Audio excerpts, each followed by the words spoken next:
Hello my dear friends, आप सभी का RK math expert YouTube channel में हार्दिक स्वागत है।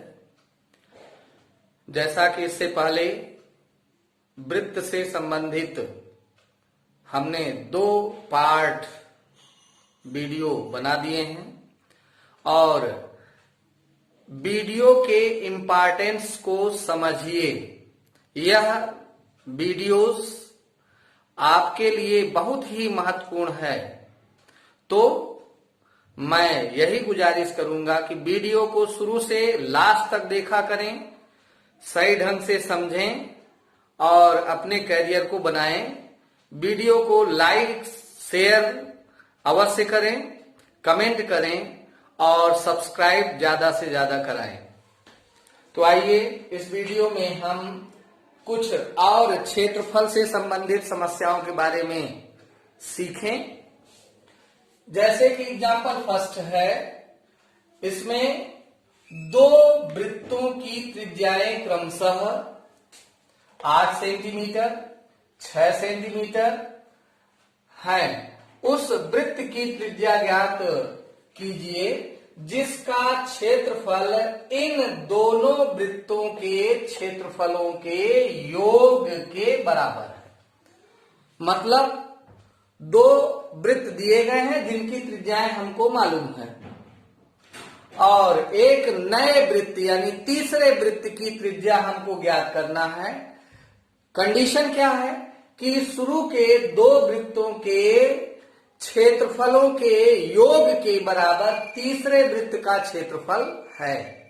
तो इस तरह से हम देखें तो एरिया से रिलेटेड है क्षेत्रफल से।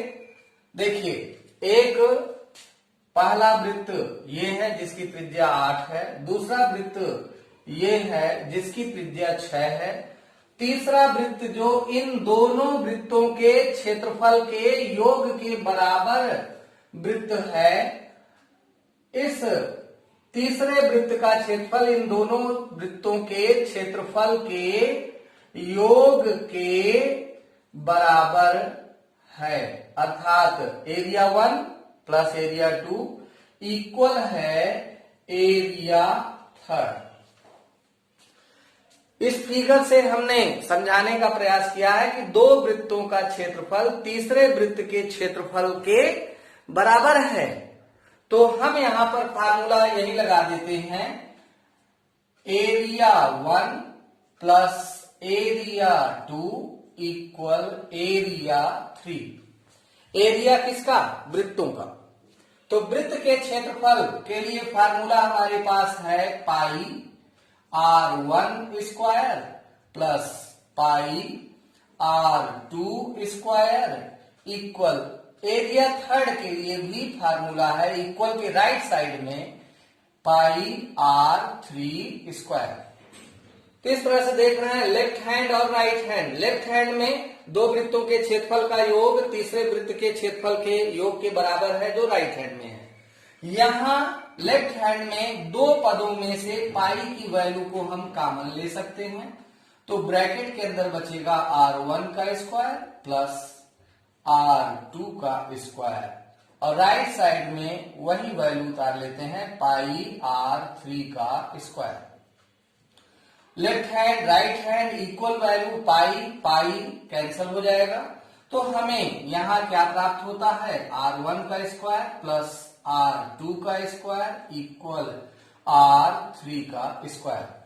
अब चूंकि यहां पर हमें r1 की वैल्यू मालूम है, r2 की वैल्यू मालूम है, पहले वृत्त की त्रिज्या r1 दूसरे वृत्त की त्रिज्या r2, तो इन जगहों पर r1 r2 की जगह पर r1 r2 की वैल्यू रख लेते हैं। 8 का स्क्वायर प्लस 6 का स्क्वायर इक्वल है r3 जो है अननोन है, यह अज्ञात है। तो इस तरह से 8 का स्क्वायर हम निकाल लेंगे तो 8 का स्क्वायर 64 आएगा। 8 गुणे 8 8 8 64 और फिर 6 का स्क्वायर यानी 6 6 36। अब यहां पर r3 का स्क्वायर, दोनों को ऐड करते हैं जोड़ते हैं तो 100 हो जाता है। इसका मतलब है कि r3 का स्क्वायर बराबर 100। और अब हमें R3 की वैल्यू ज्ञात करनी है। तो R3 इक्वल अंडर रूट 100। क्यों? लेफ्ट हैंड में स्क्वायर है। जब R3 की वैल्यू हमें निकालनी है तो स्क्वायर को हम पक्षांतरित करेंगे राइट हैंड में, तो स्क्वायर चेंज हो जाएगा स्क्वायर रूट में, यानी वर्ग बदल जाएगा वर्गमूल में। तो वर्गमूल 100, स्क्वायर रूट 100, स्क्वायर रूट 100, इसका स्क्वायर रूट निकालेंगे, वर्गमूल निकालेंगे तो आएगा 10 सेंटीमीटर। इस तरह से हमारा यह क्वेश्चन हल हो जाता है। इसमें हमें तीसरे वृत्त की त्रिज्या ज्ञात करनी थी, जो तीसरे वृत्त की त्रिज्या ये 10 सेंटीमीटर प्राप्त होता है। आइए नेक्स्ट एग्जाम्पल की ओर बढ़ते हैं। तो एग्जाम्पल नंबर 2 में है, यदि दो वृत्तों की त्रिज्याएं क्रमशः 19 सेंटीमीटर और 9 सेंटीमीटर है, उस वृत्त की त्रिज्या ज्ञात करना है, उस वृत्त की त्रिज्या ज्ञात करना है जिसकी परिधि इन दोनों वृत्तों की परिधियों के योग के बराबर है। जैसा कि अभी पहले एग्जाम्पल में हमने क्षेत्रफलों के हिसाब में क्वेश्चन सॉल्व करना सीखा है, उसी से रिलेटेड यह परिधियों से है, यानी दो वृत्तों की परिधि तीसरे वृत्त की परिधि के बराबर है।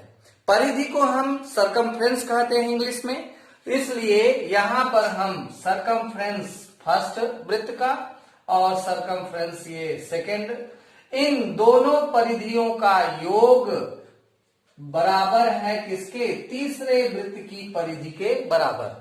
यानी पहले वृत्त की परिधि दूसरे वृत्त की परिधि का योग किसके बराबर है? तीसरे वृत्त की परिधि के बराबर है।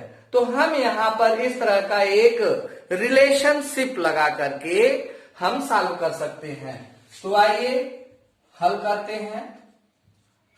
जैसा कि इस क्वेश्चन के अनुसार दिया गया है, पहले वृत्त की परिधि सरकमफ्रेंस फर्स्ट वृत्त का और सरकमफ्रेंस सेकेंड वृत्त का, दोनों का योगफल तीसरे वृत्त के सरकमफ्रेंस के बराबर है, परिधि के बराबर है। यानी दो वृत्तों की परिधियों का योग तीसरे वृत्त की परिधि के बराबर है। अब इनमें सूत्र का उपयोग करिए। तो C1 के लिए पहले वृत्त की परिधि के लिए सूत्र होता है 2 पाई r।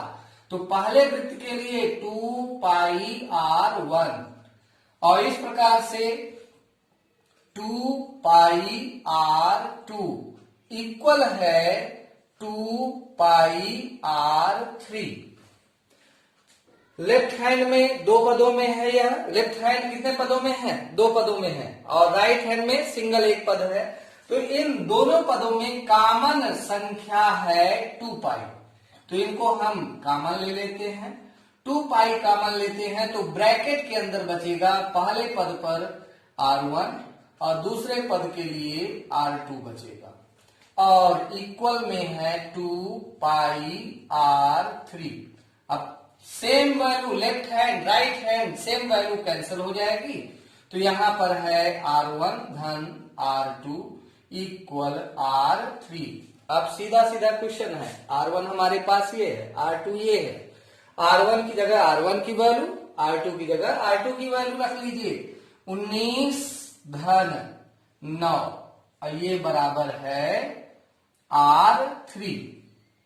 तो 19 और 9 जोड़ देते हैं तो 19 9 28, अर्थात r3 इक्वल 28 सेंटीमीटर। इस तरह से हमारा यह क्वेश्चन सॉल्व हुआ। आंसर है 28 सेंटीमीटर। नए वृत्त की त्रिज्या है 28 सेंटीमीटर। मान लीजिए कि कंपटीशन में आपको इसी तरह का क्वेश्चन दिया जाएगा और लास्ट में तीसरे वृत्त का क्षेत्रफल ज्ञात कीजिए, तो पहले त्रिज्या ज्ञात करेंगे और त्रिज्या ज्ञात करने के बाद फिर यदि क्षेत्रफल पूछा है तो तीसरे वृत्त का क्षेत्रफल के लिए फार्मूला लगा करके r3 की जगह r3 की वैल्यू रख करके सॉल्व कर देंगे तो आंसर आ जाएगा। फिलहाल इस क्वेश्चन के लिए आंसर इतना ही। आइए बढ़ते हैं नेक्स्ट एग्जाम्पल में। एग्जाम्पल थर्ड, जैसा कि इस एग्जाम्पल में क्या पूछा गया है उसके लिए ध्यान से समझने की जरूरत है। त्रिज्य खंड तथा वृत्त खंड का क्षेत्रफल। फिलहाल इस एग्जाम्पल में केवल त्रिज्य खंड का ही क्षेत्रफल ज्ञात करना है। और त्रिज्य खंड के क्षेत्रफल का सूत्र मैंने पहले वीडियो पार्ट फर्स्ट में हमने लिखाया है। गौर से फार्मूले को अच्छी तरह से याद कर लीजिए। चलिए क्वेश्चन में आते हैं। त्रिज्या 14 सेंटीमीटर वाले वृत्त के त्रिज्य खंड का क्षेत्रफल ज्ञात कीजिए। यानी त्रिज्य खंड का क्षेत्रफल ज्ञात करना है जहां वृत्त की त्रिज्या है 14 सेंटीमीटर, जिसका कोण है 60 अंश। चलिए पहले हम त्रिज्य खंड के बारे में जानते हैं। त्रिज्य खंड है क्या? यदि यहां पर यह वृत्त है तो इस वृत्त में त्रिज्य खंड केंद्र पर बना हुआ कोण 60 अंश है। केंद्र से इस तरह से यहां अंश माप इसकी है 60 डिग्री और इस त्रिज्य खंड का क्षेत्रफल हमें ज्ञात करना है जहां इसकी त्रिज्या है 14 सेंटीमीटर। ये केंद्र O है, A B, यानी यह लघु त्रिज्य खंड का क्षेत्रफल ज्ञात करना है। तो आइए हल करते हैं। लघु त्रिज्य खंड का क्षेत्रफल। तो क्षेत्रफल ज्ञात करने के लिए यहां फार्मूला है पाई r square theta upon 360। Theta ये केंद्र का कोण है। तो अब यहां वैल्यू हम रख लेते हैं। पाई की जगह पर 22/7 और r की जगह r का मान 14, यानी 14 पर घाते 2, यहां घात 2 लगी है। 2 का मतलब है 14 को हमें 2 बार या घात 2 लगाइए, फिर नेक्स्ट टाइम में 2 बार गुणे में लिखिए। डायरेक्ट भी लिख सकते हैं 14 गुणे 14। और फिर है थीटा, थीटा यानी 60 डिग्री, तो यहां इंटू में 60 और इस तरह से अपान में है 360। चलिए इसको आगे सॉल्व करते हैं। 7 से ये कैंसिल हो रहा है, 7 एकम 7, 7 दूनी 14। फिर यहां 0 से ये 0 कैंसिल हो जाएगा। 6 एकम 6, 6 छंग 36, 6 बार में कटेगा। पुनः 2 तिहाई 6, 2 एकम 2। इस तरह से अब है 22 गुणे 14/3। और यहां यदि हम भाग देते हैं तो गुणा पहले कर लीजिए। तो 22 में 14 से गुणा करें, 4 दूनी 8, 4 दूनी 8, 1 दूनी 2, 1 दूनी 2, इस तरह से 2, 8 2 10, 3, तो 308/3। इसे हम दशमलव में यदि बदलना चाहें तो दशमलव में भी बदल सकते हैं। 3 से 3 एकम 3, 0, 3 शून्यम 0, 3 दूनी 6, बचेगा 2, दशमलव लगाएंगे, पुनः 0 बढ़ेगा 20 और 3 छंग 18, फिर से बचेगा 2, पुनः 0 लगा सकते हैं, 3 छंग 18, इस तरह से ये आता रहेगा। तो आंसर के रूप में हम लिख सकते हैं 102.67 सेंटीमीटर स्क्वायर। ये है लघु त्रिज्य खंड का क्षेत्रफल। इसी में संगत दीर्घ त्रिज्य खंड का क्षेत्रफल निकालना है तो यहां पर हम लिख सकते हैं संगत दीर्घ त्रिज्य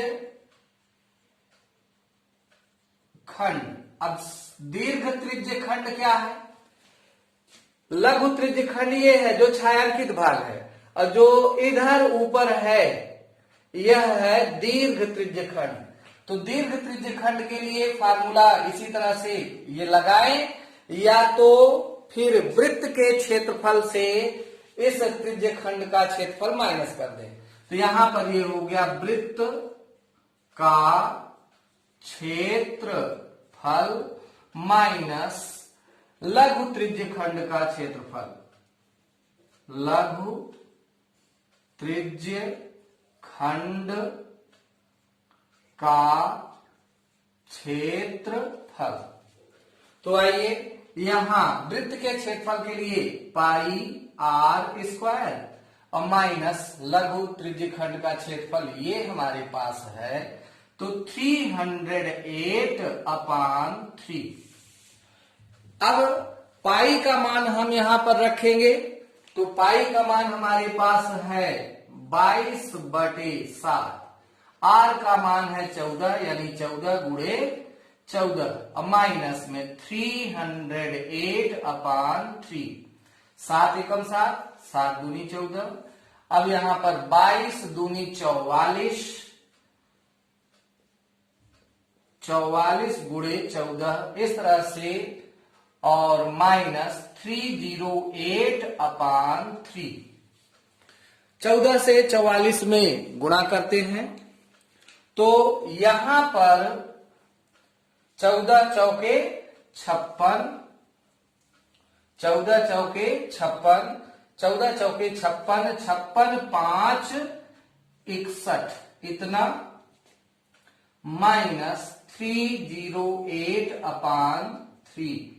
एलसीएम लेंगे 3 से यहां 1 से डिवाइड करेंगे 3 आएगा, 3 से मल्टीप्लाई करेंगे 3 6 जा 18, 3 1 जा 3 1 4, 3 6 जा 18 ये हो गया, माइनस 3 से 3 को डिवाइड करेंगे 1 से मल्टीप्लाई करेंगे 308 और यहां घटा दीजिए, 8 में से 8 गया 0, 4 में से 0 घटाएंगे 4 और 8 में से 3 घटाने पर 5, 1/3 और पुनः यहां पर 3 से भाग देते हैं, तो 3 बचे 15, 3 एकम 3, 1 10, 3 त्रिकाई 9.33 सेंटीमीटर स्क्वायर। इस तरह से हम त्रिज्य खंड और उसके संगत दीर्घ त्रिज्य खंड दोनों के क्षेत्रफल हम ज्ञात कर।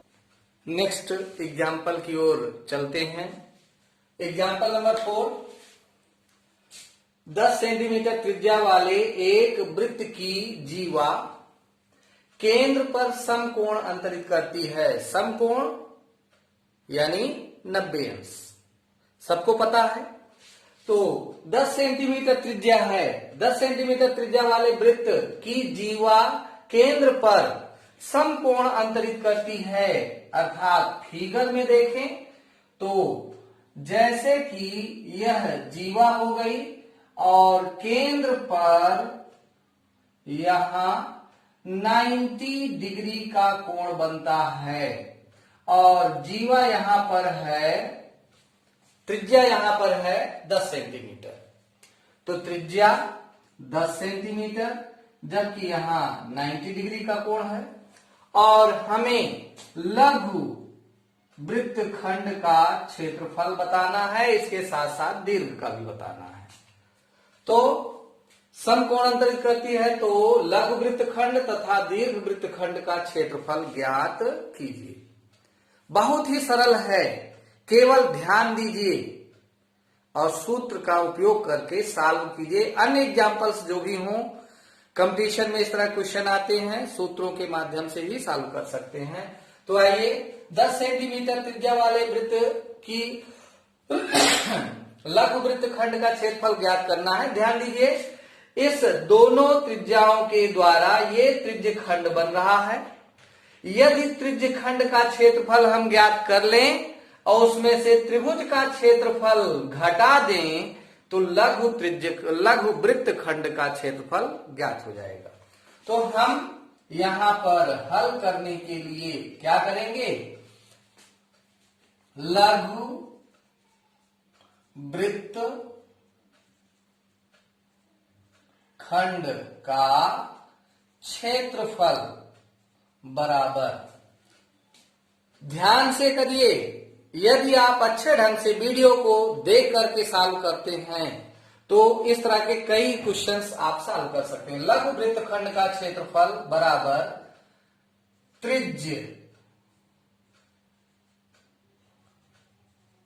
खंड का क्षेत्रफल माइनस त्रिभुज का क्षेत्रफल, यानी एरिया ऑफ त्रिभुज